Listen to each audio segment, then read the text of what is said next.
Hello, and welcome to the Northern Regional Medical Command News. I'm Ann Krebs.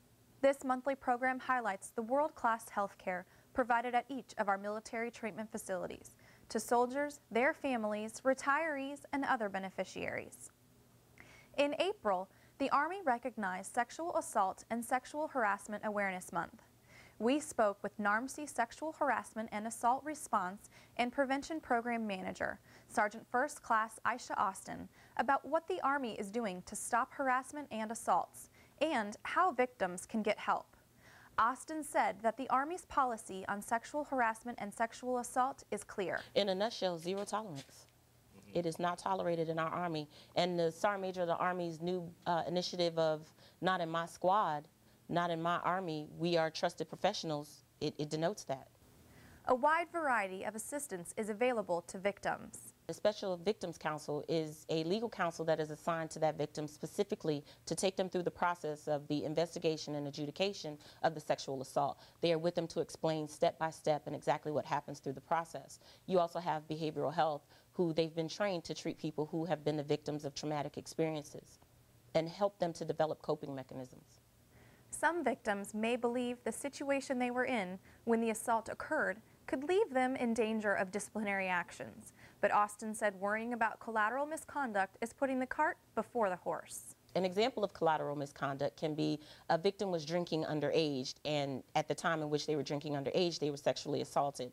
AR 600-20 gives the commander the right to delay dealing with the collateral misconduct, which would be the underage drinking, and deal with the more important issue of the sexual assault. Once that's fully dealt with, adjudicated, and dispositioned, then the commander has the right, and 9 times out of 10 will, come back and address that collateral misconduct. As SARTs and victim advocates, we need to let the victim know that shouldn't be their first priority. Their first priority should be healing from and moving forward from the sexual assault that occurred. Program managers like Sergeant First Class Austin are available at every unit to help victims through the reporting process and through recovery.